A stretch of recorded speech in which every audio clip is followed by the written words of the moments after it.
Hello, my name is Justin Bright, and welcome to Kerbal Space Program version 1.8.1 in my Next Small Step RP1 Career Mode playthrough. And as you can see, it is time to continue with our manned space program. I've been neglecting that for so long that I feel like I need to kind of compensate, and we are building up towards something, yes indeed. This is all not just good contract completion, but we are building up towards our translunar mission, which is going to come up in surprisingly a short amount of time. So we have to practice as much as we can with the technologies and the capabilities that we will be using as much as we can before that happens. So let's get to it, shall we? All right, here we have Johnny Flores and Lisa Kim on the pad in yet another Gemini spacecraft. So we need to get up into an orbit that we can hopefully match with the Gemini target spacecraft. So I'm thinking what we do is we basically get into exactly the same orbit that it's in now, almost. So I'm thinking like a 200 by 525, honestly, like really close. Or I could even leave it like at 225 by 500, I think would be perfect. 500. And okay, make sure that that's all correct. You are doing hot staging, yes please. Okay. Here we are, prepare for launch, 3, 2, 1, ignition. And we have liftoff! Johnny Flores, Lisa Kim, heading up into the space for the first time. That's not true. This is Lisa Kim's first time in space, but Johnny Flores is old hand at all this. He knows very well the ropes, and he has been into space on multiple spacecraft, going back from the X-15s that he flew. He flew X-planes, and then he moved on to be our Mercury pilot for the entirety of that program. And now he is a Gemini astronaut for the last couple of years before he winds up retiring. I'm not 100% sure how much longer he has, but I think it's like within a year or two he's planning on retiring. So I guess it really depends on how exciting he finds these Gemini missions. All right, so we are rising up, and we are going to be once again attempting to do our Gemini 4 attempt, basically, where we are going to be having Johnny Flores do a spacewalk, the first spacewalk that we've ever done, and I've made sure this time, gosh darn it, that we have nitrogen in the capsule, which is what you need to be able to actually launch this thing. So yeah, there's been some small updates. I have basically reconfigured the life support situation on our Gemini capsule to make sure that we're making best use of everything, and that includes the LOX-to-GOX converter, which has been it basically came on automatically as soon as what do you call it? As soon as the technology unlocked, it basically automatically added itself to the capsule with no issues whatsoever. So very nice. All right, so the Titan is very capable of getting into whatever orbit we want it to. So I wanted to make sure that after how difficult it was to match orbit with the target vehicle last time, what I'm thinking that I'm going to do is, because I have time to get into the correct orbit, or I have time to accomplish the mission and plenty of life support, what I'm going to do is I'm going to use the Titan to get into basically this exact same orbit, and then we are going to like do a much slower rendezvous, but it'll be a rendezvous that'll be a little bit safer because it's not going to require quite nearly as much delta V. Here we are, kicking off the first stage booster of our Titan spacecraft here. I'm finding that the Titan is indeed quite capable. In my testing with new launch vehicles, one of the things I've done is I've gotten the what do you call it? The Keralox version of the Titan, which is in competition with the Titan 3 configuration, basically. So it uses the more standard LOX and RP1, which we don't have to worry about storing these in silos to launch tactical nuclear weapons at a moment's notice.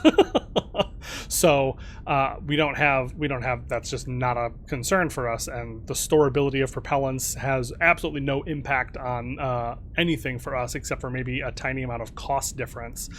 So we do indeed have no need to use Aerozine and NTO. We can just use RP1 and LOX going forward for our Titan 3 designs. I think I'm going to keep I'm using like the specific engines that say that they were used for the GLV, the Gemini launch vehicle, Titan 2 Gemini launch vehicle, because that feels right, and that also keeps the weight of this vessel under 150 tons, and I like the flexibility of being able to launch this on the 150 ton pad. So that's a very handy thing. That's one of the things that I've actually been butting up against in my redesigns is some things, like I can absolutely improve the performance with the next configuration, but it will bump it over a certain threshold for using a heavier launch pad, which is fine for the most part. Like the actual cost difference is not that huge, but it does take a couple extra days to roll something out onto a heavier launch pad. There are more costs associated with it, at least some. And that does give you more flexibility if you have a lighter rocket, that you can do it on any pad of that weight or above, right? Like just because of the timing, I wound up launching the Agena vehicle here off of my 350 ton pad, and this came off of my 150 ton pad because I knew that would be faster, and this was the slower building of the two vessels. So that is all just kind of logistics in the background, so it's not that big of a deal. But that is a concern that I have, is I do want to have, like, I'm kind of categorizing my rockets by how much weight, how much they weigh on the pad, and I've actually put together a little spreadsheet of all the different all my different launch vehicles and their costs and their weight on the pad and the weight that they can lift into low Earth orbit, so that I can make more informed decisions about what I'm using and when. And one of the things that I came to was basically that the Titan is a little bit less performant and a little bit cheaper than the Tela in all of my configurations, like based on their upper stages and so forth. But in all cases, it's a little bit less capable, but a little bit more, but a little bit cheaper. So that's an interesting thing. And that's not to say like that has no bearing and impact on what the actual rockets were like. That's just my particular sets of designs happen to have that. I've noticed that about them. So maybe that means I'm building them wrong. I have no idea. But anyways, while I've been babbling, we have gotten into a good orbit. So it's time now to go ahead and kick off the Titan booster and the nose cone fairing, and leaving just the gorgeous Gemini spacecraft ready to go. And this time I have indeed set it up so that only the bottom bit is using RCS. Will save so that I don't ever have to worry about not having re-entry control fuel. Because I could refuel it, and I even said that, hey, I should refuel this before I re-enter, but I forgot to, and that was a problem. So let's make that not be a problem. What do you think? All right, so let's think about what we got to do to get into a rendezvous with the Gemini vehicle. So we're already in a place where basically we are in our phasing orbit. I don't think that's quite right, but we are in an orbit that is going to slowly catch up at this point over it's not going to be over Kennedy Space Center for a whole lot longer, but at this point in our orbit we should be in roughly the same place as it. So yeah, we should be able to I'm just going to put a maneuver like here. Okay, so in about a day, if I do absolutely nothing, I will get very close to an encounter. So that's a lot better than what I had done before, where I was like really running around and trying really hard to find a way to make this happen and blah, blah, blah. Like this is better. Just get into the right orbit the first time, and then you won't have to worry about all this. So what I'm going to do, I think... All right, so that's actually really pretty darn close. So I think we can just plan to hit that over at this point, that is when we're going to have a maneuver that is going to adjust our orbit to more closely align with our target. And then we will have plenty of time to fix that in the half orbit that we will have left before we rendezvous. So let's plan for that. And in the meantime, that's just debris up ahead of us. You can take a look at some of the small things that I have done here. I don't know why it's like slowly rotating at all times, but one of the things that I did is I gave up on the darn orbit attitude maneuvering system thrusters. I hate them. I hate them so much. They're so slow. They're so weak. They're weaker than they're weaker, heavier, and more expensive than all the generic thrusters, basically, which is super duper annoying, and I really don't like that. So I've replaced it with a single 3.6 kilonewton thruster burning the same fuel, like the same MMH and NTO that it was using before, but now it's you know, a larger thruster that is embedded in the middle, so it gets about the same amount of it gets about the same burn time as 4 of these thrusters did for 50% more delta V. So yeah, it's just better in every possible way. I don't know why we are shifting like that. I don't know what your deal is. So that is kind of the biggest change. We have the LOX-to-GOX converter, like I said, so that's going to make sure that we have plenty of gaseous oxygen over the course of our trip. We can put our ascent guidance away. We have a couple of new experiments. So we have visual acuity, which is determining the ability of people to see out the window, I think is the primary feature of this one. They are determining their ability to like see, and there is a phantom force happening on my craft, and I don't know what it is or why. That is so bizarre. Like, I'm in orbit, I'm not being dragged on. I don't know why we are moving. It's very strange. Anyway, sorry about that. But yeah, it was looking out the window and testing the visual acuity of the crew members on various tasks, including sighting things on the ground. So that's a pretty cool experiment. So we'll get that going. That's going to take about 6 hours. We are working on star occultation navigation, which is kind of the foundation of all of our current navigation. In a lot of ways, like it's the position, the relative position of stars is how we kind of track. It's how we've navigated since the age of sail, but it's also how we that's how we point spacecraft, like at particularly bright stars, like where we know that this particular star is in this particular point in the sky, and so that's how we know where a spacecraft is and where it's pointing. So we're doing some kind of manual version of that, and also simple organism egg growth. We are going to be growing some, like, I think microscopic like bacterium, or not bacteria, but like small organisms, I think this was about, and testing how they react to microgravity. So yeah, we've got those experiments, which is going to be great. That's going to be a whole bunch of free science that is going to help us move things forward. But now we are just going to be waiting until it's time to rendezvous, so we will be working on those experiments for the next day. All right, so we are coming around, and we have a 62.8 meter per second correction burn that is going to bring us up to a very close separation from our target.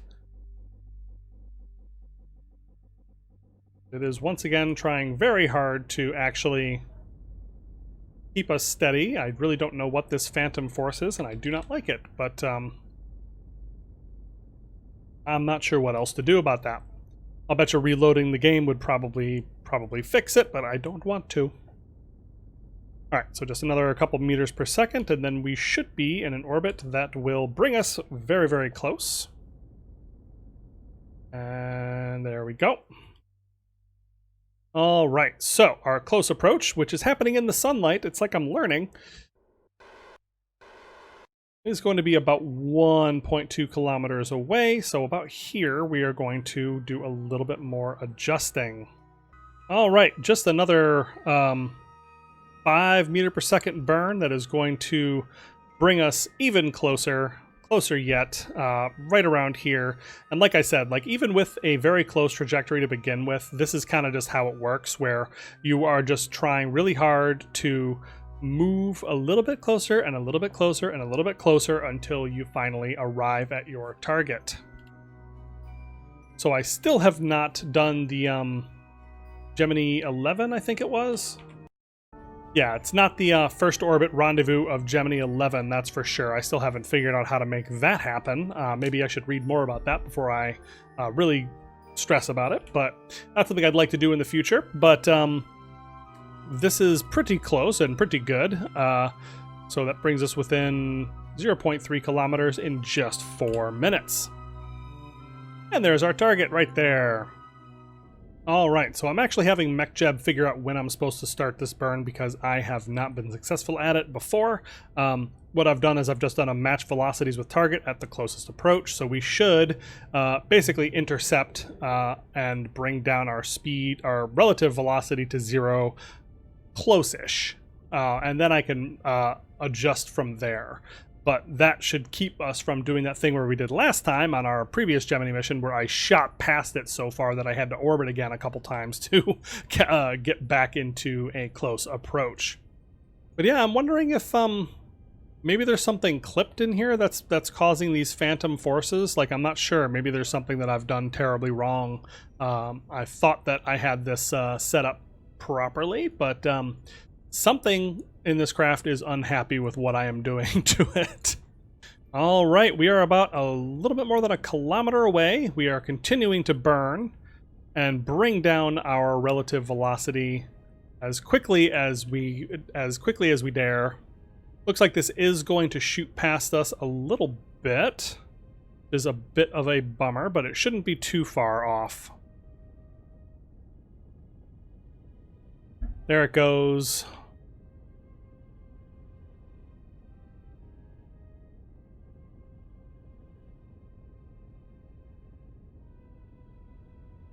But yeah, this looks like this is not going to be too bad because it's within, it's within a kilometer, which I think is usually, yeah, we should stop within 500 meters or so, which is not too terrible, and that's something that you can pretty easily recover from, I think. And there we go. Perfect. I could hardly ask for any better than that. Within 500 meters of it. Perfect. So let's go ahead and point towards a target and continue to sidle up to it. All right, so we're just using our RCS to... Finally, that's where those are. Yeah, these are on. Okay. I feel like I've just never seen them actually go. But I'm just putting our prograde marker on top of the Agena target vehicle, and that's going to bring us in pretty darn close.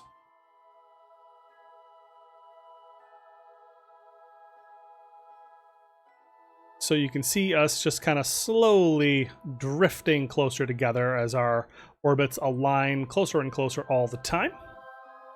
As I am working on that, you can see that we are indeed in the correct the correct attitude orbital parameters for this mission that we are on, which is just fabulous. And we actually do want to miss this a little bit.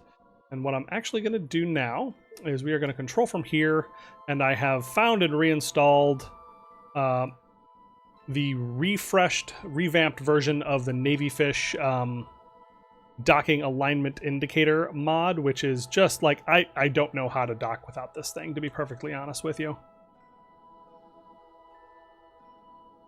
You can see our target coming down there, and the way that this works, if you haven't used this particular mod for docking before, whoops, whoa, kill rotation, just kill rotation. Lost track of which direction I was pointing.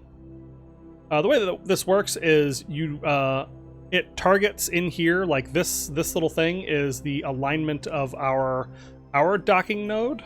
We need to push up. There we go. The alignment of our docking node to the target docking node. So we are going to point at that. So you want that aligned basically in the center. I am moving too fast is another problem.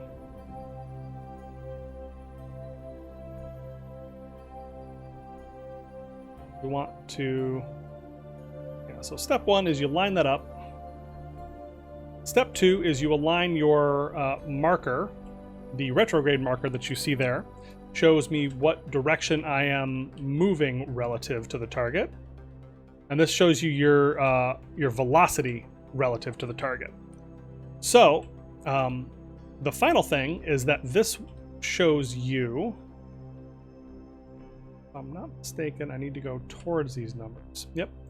Yeah, so the little green bars show you how off center you are, and if you move your prograde vector close to them, then you will start to bring them in closer, and then you can see how once everything kind of reaches the center, that's when you have the correct attitude for docking. And yeah, honestly, I don't know how to dock manually without this. Like, I did do it like by sight the way the astronauts did it last time, just to kind of prove to myself I could, but it wasn't a very good docking, that's for sure. All right, so we are just about lined up down the barrel. That looks fantastic.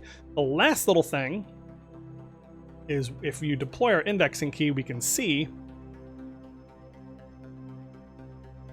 that this is our rotation compared to the target. So you see that we are pointing this way, which is like this.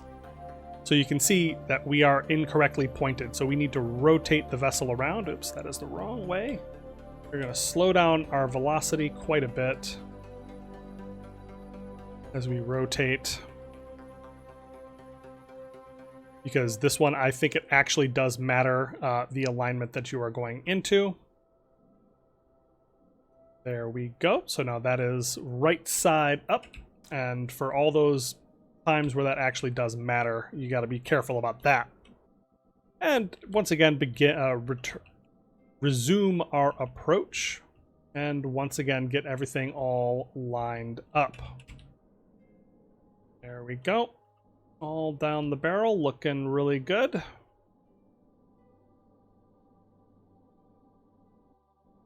There we go. And now we are just slowly approaching.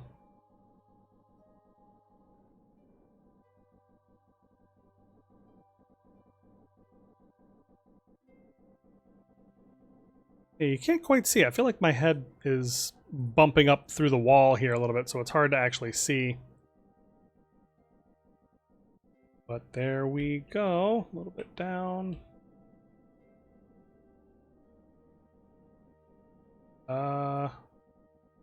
No. There we go. Ka-chunk. All right. So there we go. We are docked. Fantastic. Turn off our RCS before this thing spins us completely out of control. And now it's time for us to adjust our orbit.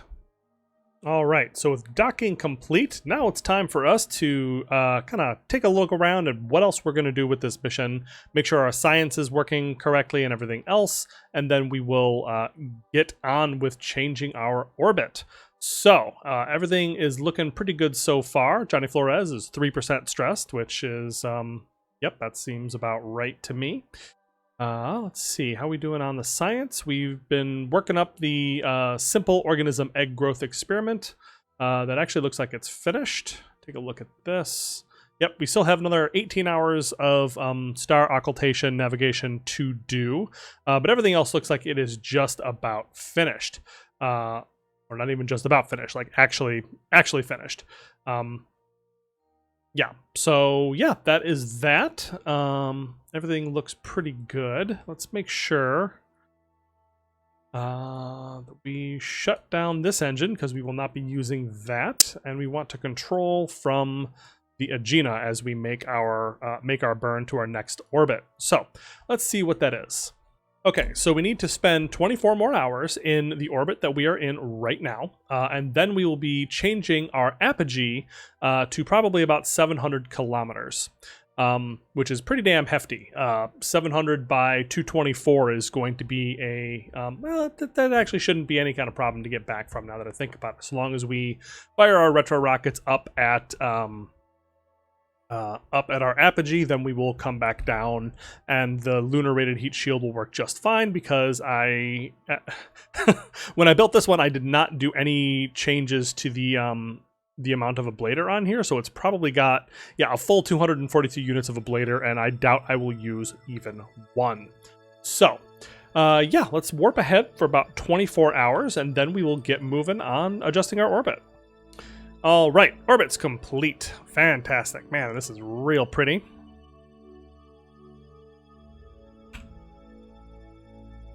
Man, I just love the visuals. It just looks so absolutely incredible.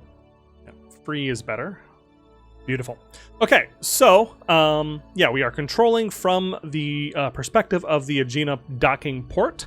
The engine up on the Gemini is shut down, and we have one ignition left on this, so we are going to be able to burn up to 1,500 meters per second, which we are definitely not going to need that much, but that will get us into an orbit that we can very precisely specify has a perigee of 200 kilometers and an apogee of 700 kilometers.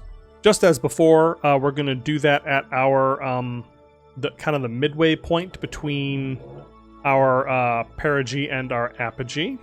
Okay, so this is what I've come up with. That'll get us to a perigee of 210 kilometers and an apogee of 690, which should be just fine. So let's go ahead and get prepared for that one. All right, coming up on a very small burn here. Really should not be much trouble at all.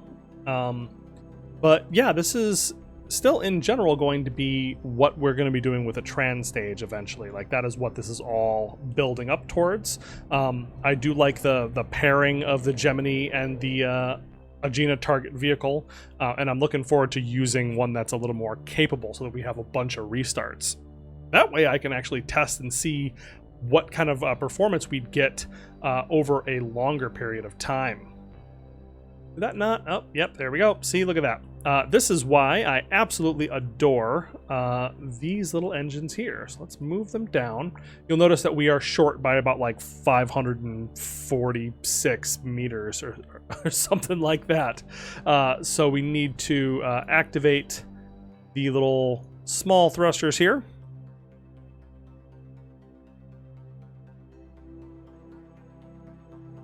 And when we get a little closer to our perigee, I will just push myself prograde.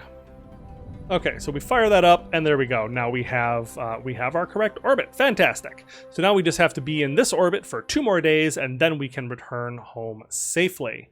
But I think once again, we are finished with our Agena target vehicle. There's nothing more that we need from it in this particular mission. So we can go ahead and decouple that and then do what we can towards deorbiting it. Maybe a little bit closer to our apogee. There we go. That'll at least give it a chance to actually make its deorbit burn, because I don't think there's a whole lot of delta V on just those little tiny thrusters. We'll turn this off. I'm gonna steal... Are you using MMH and NTO? No, you're using Aerozine and NTO. That's my bad. Maybe I should make sure that these use the same fuel next time so that I can steal any extra that I might need from the Agena. Might be something useful in the future, but it's not necessary for this by any stretch of the imagination. Okay, so nothing else to do here, I think. Yep, that's about it for this one. Okay, so we are going to get rid of our Agena target vehicle. Actually, hang on. There is one more important thing that I wanted to do while we still have this attached. And I was just about ready to forget. All right, it's time for us to do our EVA. So the very first EVA, perigee, perform an EVA and transmit the data back to KSC. Okay, that sounds fine. I think we can do all of those things. All right, so we are holding steady, and it is time to see if I can't get Johnny Flores out on an EVA. EVA is out of nitrogen. Nope, we have nitrogen. Don't worry about it. All right, normal operations can resume. So let's go ahead and begin the spacewalk, which is a little bit different in a lot of ways from the real one that Ed White was on, where he was tied to a tether. Johnny Flores is untethered, and he has a full-on maneuvering unit, as opposed to a small zip gun, which is what Ed White had to use when he was on his EVA. But he is finding, just as we are, that we are using up fuel a lot faster than we would perhaps like. Let's see, what else? Don't remove your helmet, that's for darn sure. EVA scrubber, it's all fine. We're obviously not taking a surface sample. Turn on lights, there we go, we got a little light here. Yeah, very cool. All right, let's see if we can't get the good shot. Although we are in just a very similar way to Gemini 4, we are coming up against darkness, because they could not, for the life of them, get Ed White to get back in the darn spacecraft. He was fighting them so hard to spend more time out on his spacewalk, flying around the ship, having the command pilot James McDivitt taking pictures of him as he flew around the spacecraft, and he did. It was about 20 minutes that he took that spacewalk, and he wanted it to be longer, but ground control was yelling at him to get back in the damn spacecraft because they did not want to be to have the first American spacewalk, to happen both in darkness and out of communication with the ground. Which, I mean, that makes sense to me. But that's that is what cut that mission, if not short, then it cut its length a little bit. But Ed White was tethered. But he also had a little gun in his hand that had pure oxygen thrusters that he was able to use to jet around and check stuff out. Kind of like we're doing here, because there's no actual science or anything for us to do. We just have 15 more seconds that we need to be out to gather science on EVA, on the properties of EVA and how we are reacting to it. I don't actually know. Is EVA... Oh, that's surface sample. I'm wondering if EVA is... Here we go. Come on, turn around.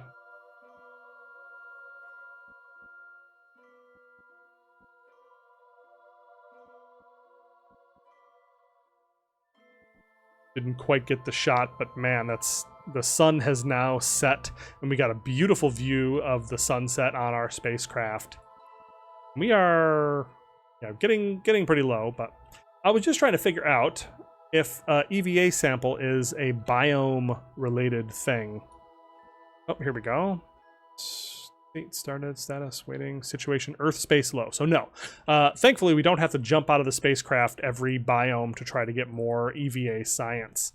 But we are taking the opportunity to like really get up close and personal with our spacecraft and see what it looks like from the perspective of a Kerbal, because this is supposed to be a human. It's balanced around humans, but it's not. Obviously, the model is still a Kerbal. I'm not sure if that actually. I'm curious. I feel like because we use like actual meters in our spacecraft measurements, like in the vehicle assembly building and everything else, meters and tons and all those accurate measurements and things are made accurate to that.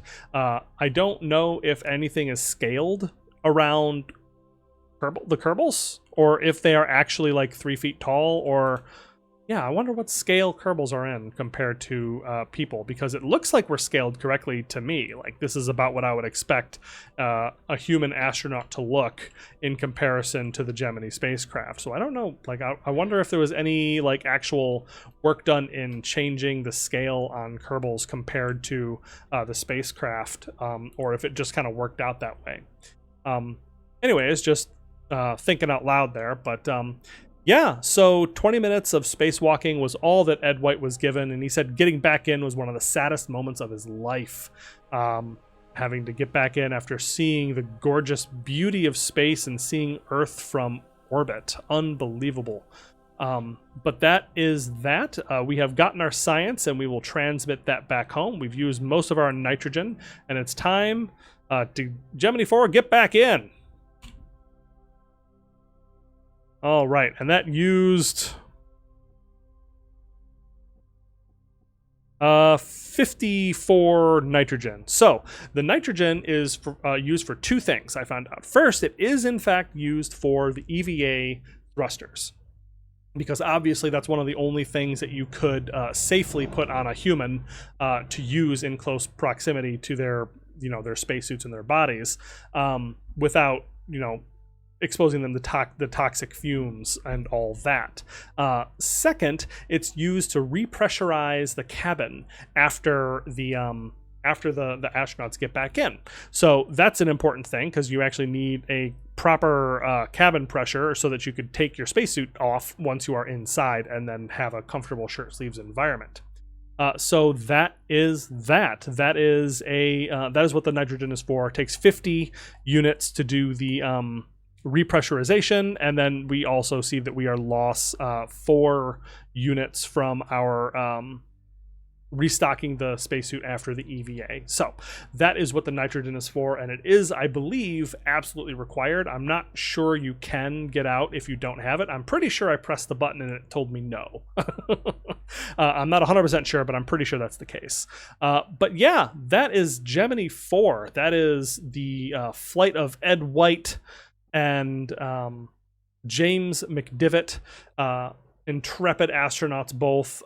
For us, it's Johnny Flores and Lisa Kim, who look absolutely just chuffed to bits by this wonderful operation. And that means it is now time for us to get what we need out of the Agena spacecraft, which I don't think there's anything that we need. Like, we have electric charge, and we can't get any RCS fuel, so we are just going to control from the Gemini spacecraft, kill rotation. I'm going to undock. We are going to back up out of the docking port and retract the indexing key. Okay, now it's on to the Agena craft itself. Point retrograde. RCS on first, of course.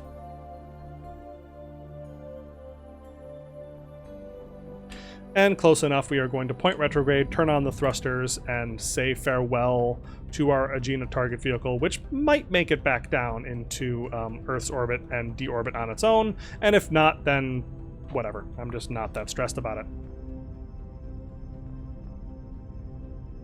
We'll just make it debris anyways. Okay, so that's that. Now it's just a matter of making sure that we can form an EVA and transmit the data back to... Did we not finish transmitting the data back? Ah, we are out of signal. That's the problem. But we have to transmit the signal back. This is the greatest experience. Hold on. This is the greatest experience it's just tremendous. Just some of the quotes that Ed White gave while he was on that EVA. Just such a cool thing. So yeah, once that finishes transmitting, we should get this leg of the contract complete. And then it's just going to be waiting the 2 days for this, and then we will be able to return home. All right, so our orbits have been completed, and we have finished our orbital flight with maneuvers and 2+ crew, which means we can now return home safely for that one. And yep, we are return home safely for our first EVA contract as well. Fantastic. Yeah, so this is going pretty good so far. Now let's see about getting these brave astronauts home. All right, looks like if I were to kick off this stage right now and fire our retro rockets, that should, in theory, be enough to get us down to a 43-kilometer perigee, which would be plenty to re-enter. And this time, I have allowed us all the fuel in our re-entry control system, so I don't have to stress about that. So I would like to play this time with the... with the lifting re-entry a little bit better. All right, so we are ready to go on that, so nothing left to do, I think. Transfer out water, oxygen, wastewater goes in, power goes out, and there we go with that. So that is all we need from the Gemini equipment section. So it's time now to go ahead and jettison. All right. And then from there,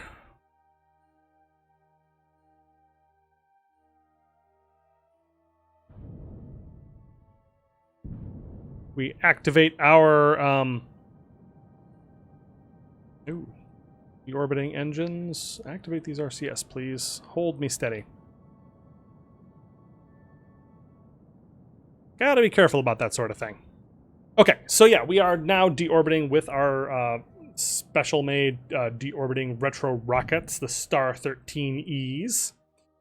And now we can kick off that and leave just the capsule itself. Although I do have, I put this on the Gemini antenna on here to test this for lunar operations and to make sure that it doesn't, you know, throw us too far off balance, which it might. It very well might.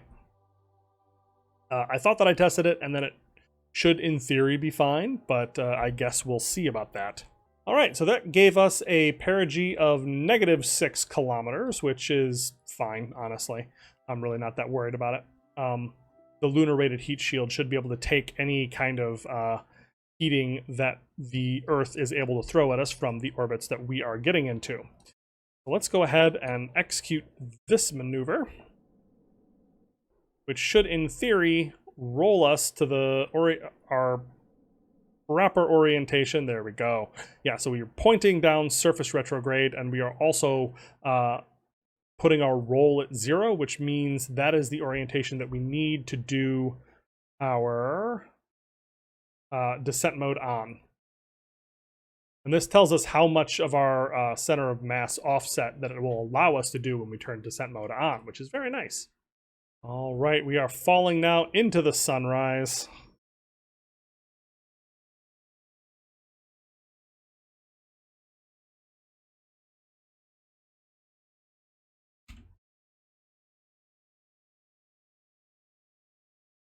I'm monitoring how much fuel we have left, which is a decent amount so far.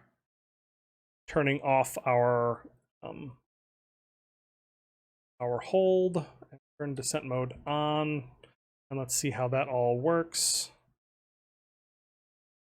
Wow, look at that. That goes pretty steep, like enough that it's actually heating up the capsule a bit. Or like, do I just kill rotation at this point?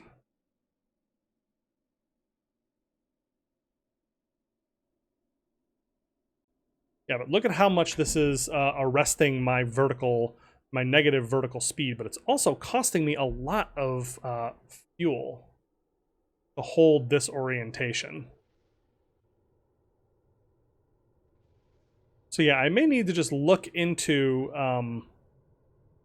how exactly this was used. Like, were the thrusters on? Were the thrusters not on? What is the standard way to use the descent mode? Because I'm not sure that I actually know. But I think that, you know, we are getting the idea here, where this is using a lot of our re-entry control thrust. And that's, I mean, that seems to be fine. Like, that's the purpose, because it's killing our vertical speed while we are slowing down dramatically. So it's going to keep us in this higher, thicker, this higher part of the atmosphere that is a little bit thinner, which could save us if we needed to spend more time in the atmosphere burning off velocity. So yeah, as far as I can tell, this looks like this is working exactly the way that it's supposed to be working. I'm just not sure if I'm supposed to be like just naturally I'm not sure if I'm supposed to just be like aerodynamically stable if I turn off my control thrust. I'm a little bit worried about that, but yeah, let me know down in the comments if you know exactly how I'm supposed to be doing this, how I'm supposed to be using descent mode, because this seems to be working just fine, but I'm just so worried if I turn this off, am I going to like flip out completely, or no, I'm actually totally fine. Yeah, I'm actually, it's 100% fine now. I did not need to be so scared. Never mind, it's fine. Everything's fine here. We're all fine. How are you?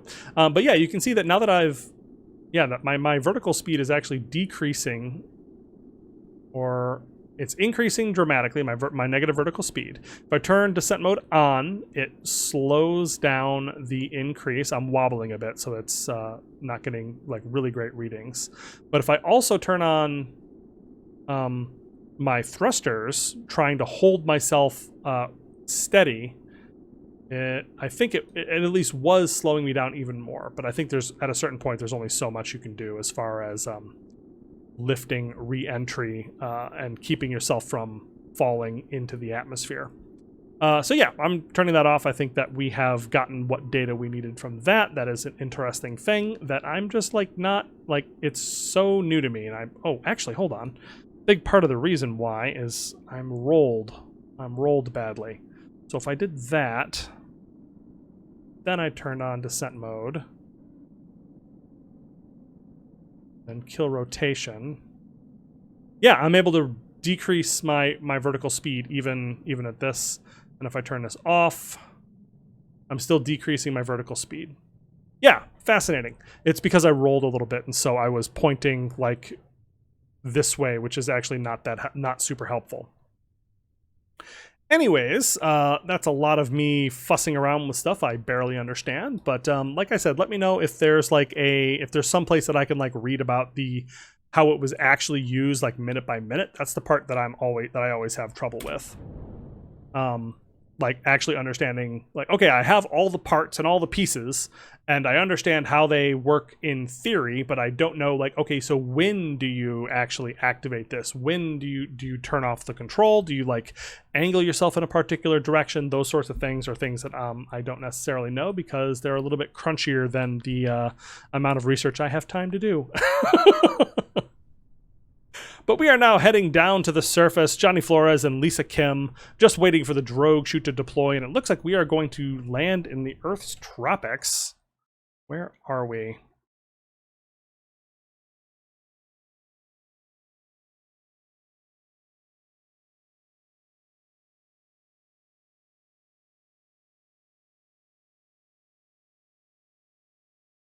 I can't see land at all from where we are. And that doesn't look familiar, so who knows? We are somewhere in Earth's tropics, and I'm just going to leave it at that, I suppose.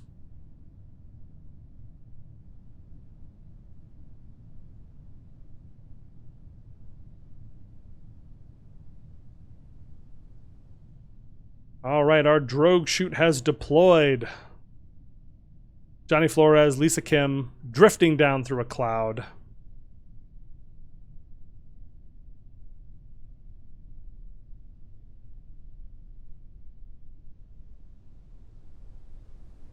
Drogue has the drogue separated on its own. I forgot that was the thing that happened, so I actually let myself drop to about 1 kilometer before I activated the main parachute. Whoops. But now we are finally coming down for our gentle car crash on the surface, and man, that is real pretty. I am a sucker for pretty landscapes like this. Excuse me, sir.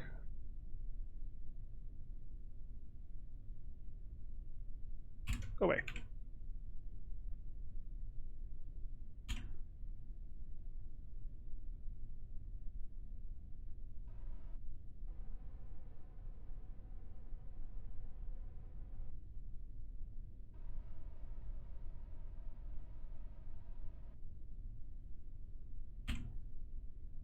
Absolutely gorgeous. I love it.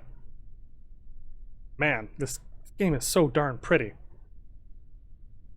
All right, but we are coming on down, and we are about to be finished up with our second successful Gemini plus Agena target vehicle mission.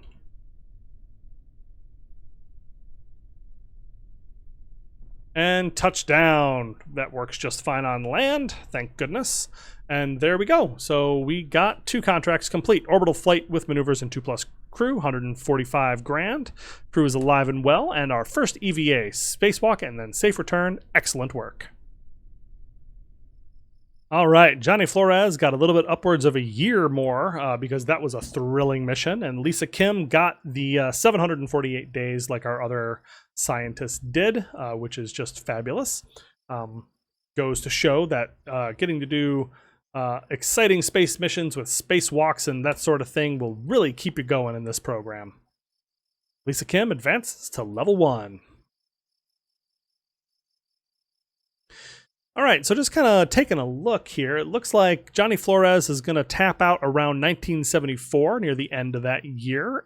We got Valerie Dunn till 1976, Lisa Kim to 1978, and Vicki Chambers to 1980. She is all about it. Fantastic. But Johnny Flores and Lisa Kim are on a break, and Valerie Dunn and Vicki Chambers are training for the next Gemini mission, which I'm sure will be coming up anytime now. So you probably should have figured out by now that I have come to have a great love for the RL-10 upper stage engine, Hydrolox engine, and one of the rockets that used it was a proposal that never flew called the Titan III BAS-2, which was kind of sort of like this rocket that I'm showing you right here, where we had a Centaur upper stage completely covered in a fairing and with full MLI layers, with the idea that this whole thing would get into orbit and then be able to do deep space missions. It also had like a small solid rocket motor burner stage on top, but I don't care about that very much. I've chosen to use the Keralox version of the LR-87 and the LR-91. I found that it is slightly less performant, but also slightly cheaper and a lot lighter. I'm not sure how much that's going to matter, but it's like 20 tons of difference to use kerosene and liquid oxygen instead of Aerozine and NTO on the booster and the upper stage here, using balloon tanks because I just can't help myself, I suppose. So yeah, the Titan III BAS-2, it was the basic Titan III architecture of the LR-87 and the LR-91, plus it had the Centaur upper stage, as I mentioned, and then it had a pair of Algol 2s on the as boosters down on the bottom to help it get up into that orbit. And I found that this is fine, but it actually uses a lot of its boosters, or a lot of the Centaur upper stage, just to get itself into orbit. So if you just subtract the 9,200 meters per second of delta V to get into low, just a very basic low Earth orbit, you end up with 4,797 meters per second of delta V, and that's with no payload whatsoever. So that's not super great, and could be improved. But the rocket that did a lot of work in this part of the space program for launching probes into the deep parts of space was the Titan IIIe, and that featured solid rocket boosters so enormous that they have their own parts for decoupling, apparently. The UA-1205 radial solid rocket boosters. Look at these monsters. How do you even attach these? Here we go.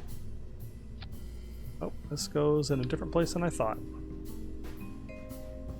Learning on the job, people. Boom. Look at these monsters. Look at this. I'm so excited about this.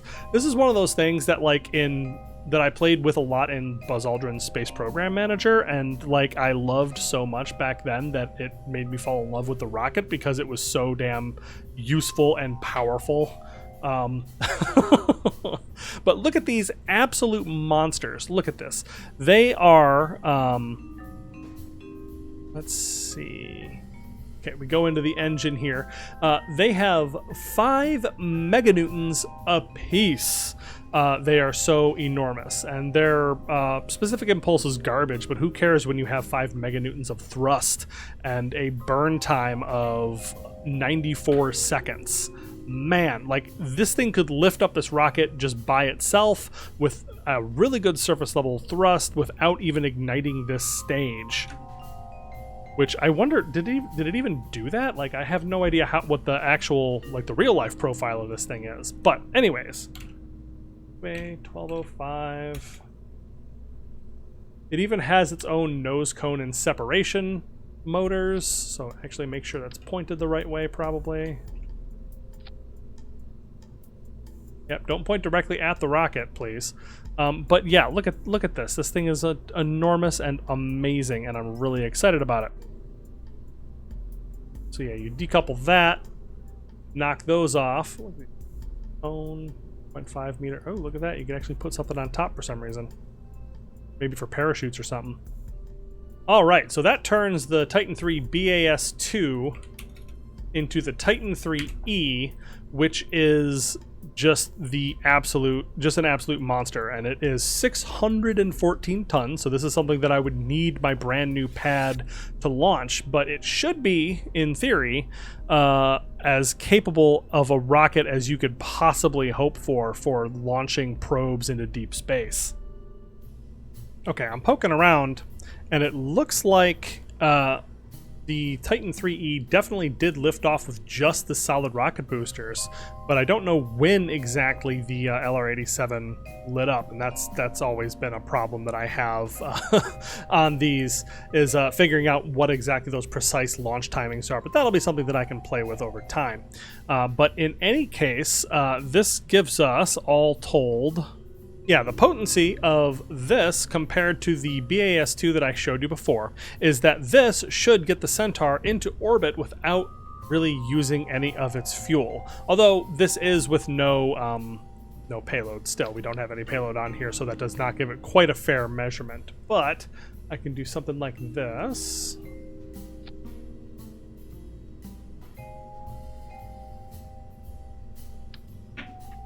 And this is actually how I test a lot of this is how I get my numbers for how much a particular rocket can get into a particular orbit. You just make your modular tank the root, you reattach everything, and then that should give you at least some numbers. Like, not good numbers necessarily, but it'll give you numbers. And that'll show me that get this down to 9,200. Yeah, that this can get something like 18 tons into low Earth orbit, which is pretty damn good. That's actually better than my Paladin 1, but not as good as my Paladin 2 that I have not unveiled yet.